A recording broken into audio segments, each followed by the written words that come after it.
slide release is ambidextrous on both sides. The safety is ambidextrous on both sides. The Nintendo Zapper Ruger LCP, my Wolverine LCP2. This is a variant of the gun that John Wick used in John Wick 1. He used a P30L, so it's a little bit longer. But you can see the 38 Special along the top, and it looks like it did almost as much damage as the 38 Special, even though the bullet's only about half the size.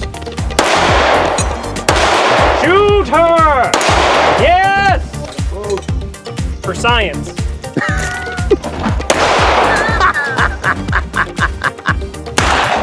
Oh!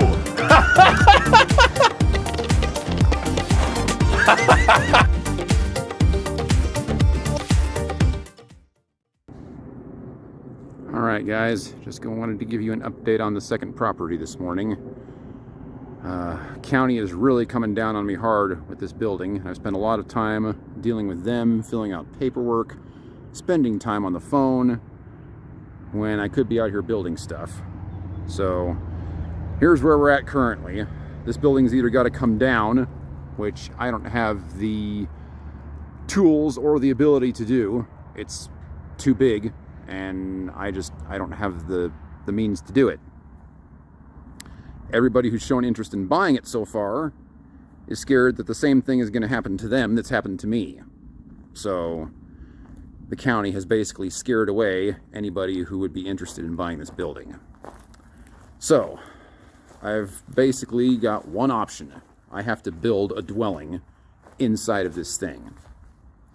So that's what I'm here to do. I actually came out here this morning to meet up with a guy who was supposed to do the septic inspection, and he never showed up and never called. So I utilized the time to do some building this morning, and we'll get to that in a minute.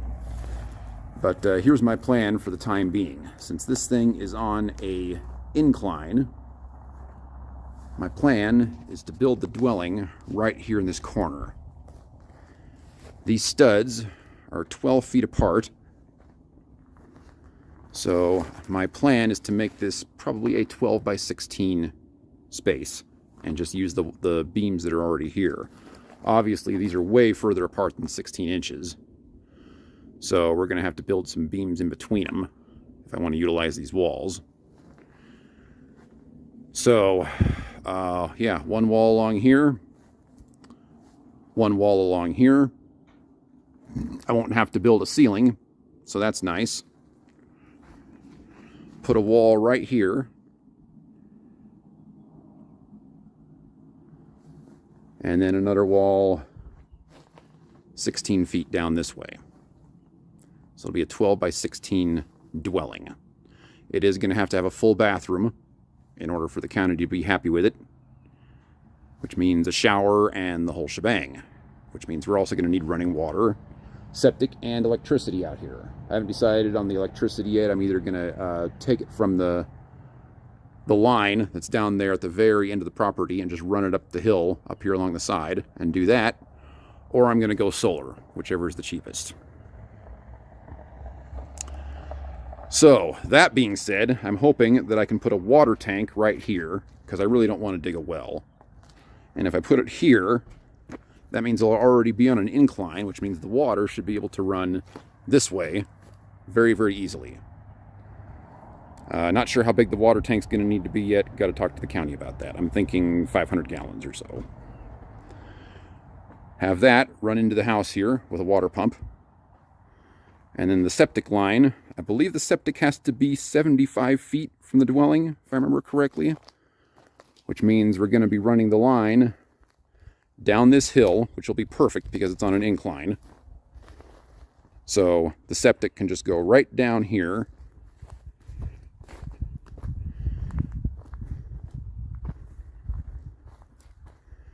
And then we can put the septic tank right here.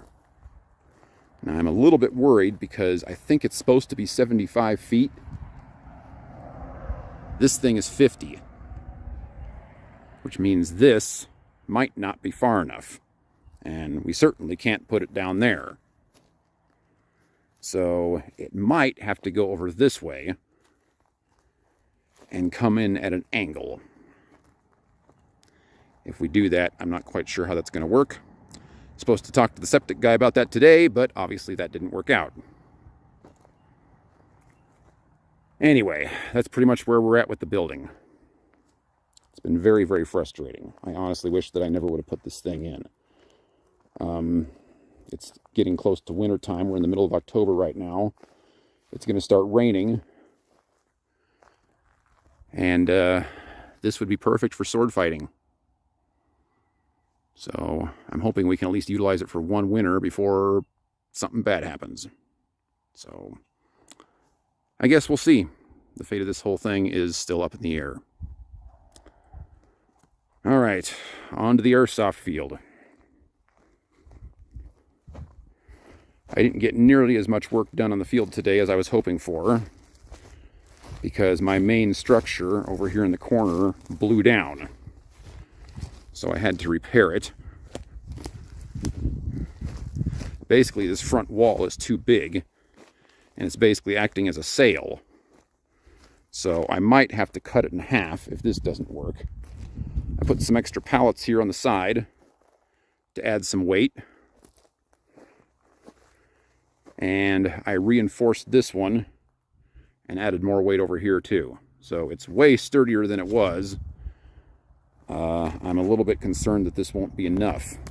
I'm also concerned that we're enclosing this thing way too much, and that players are basically just going to want to camp out in this thing and not run around. This is the most tactically advantageous spot in the entire field, because you can come in here and just camp, and you can see basically the entire field and anybody else who'd be shooting at you.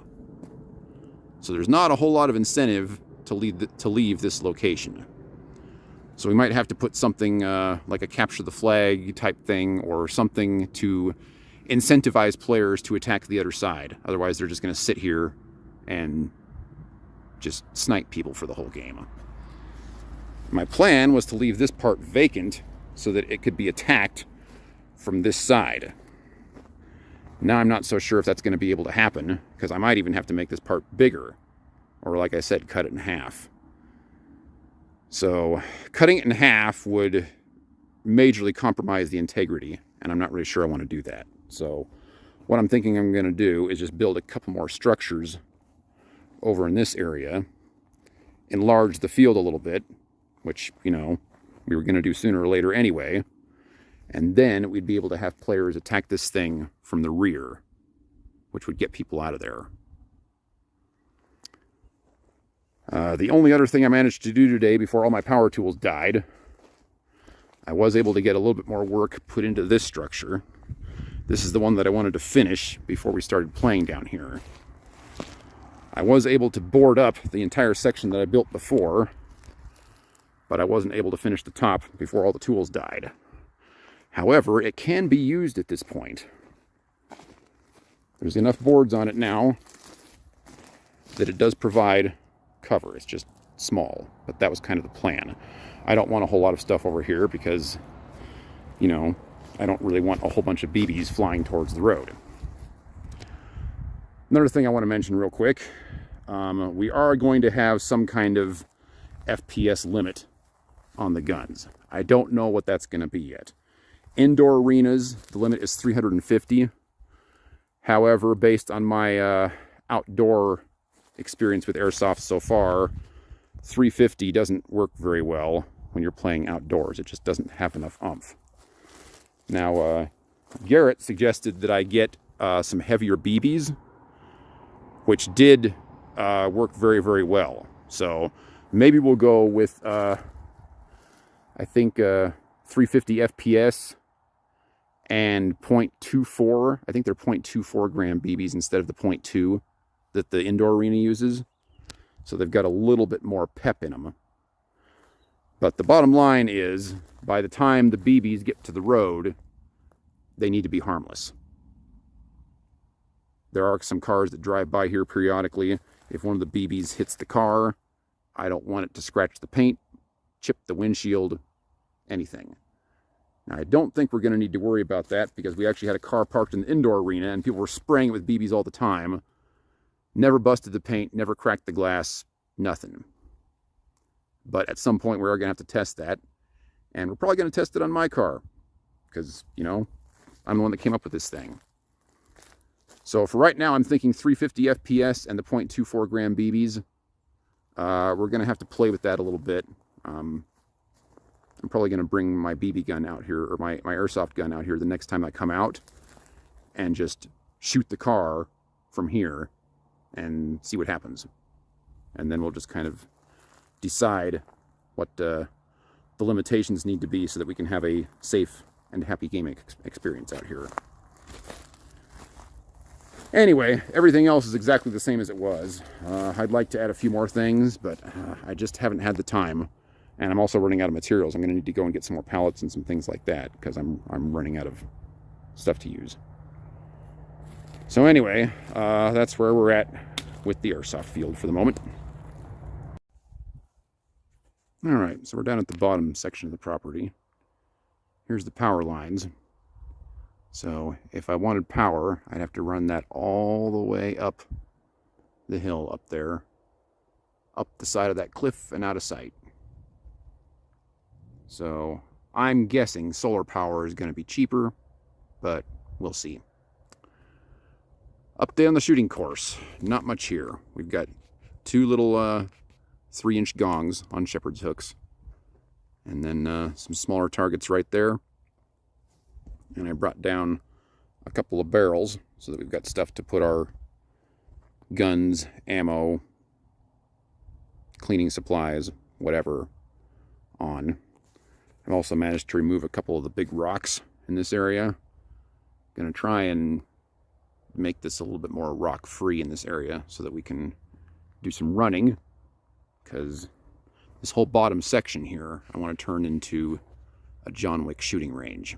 But yeah, that's going to take some time. Just getting these barrels down here was a huge pain because, you know, I got nobody to help me. So it was just me hauling these all the way down that hill, down the side of the cliff. Yeah, it was a blast. So yeah, this is kind of taken, you know, a back seat to the other stuff I got going on right now, because I can shoot down here if I want to at this point. It just won't be horribly exciting. But if I want to do gun reviews for my YouTube channel or something, I can do that here at this point. There's enough stuff down here to be able to do that. Just nothing extra. So anyway, that's kind of where we're at with the property right now. I'll give everybody an update again, probably in a couple more months.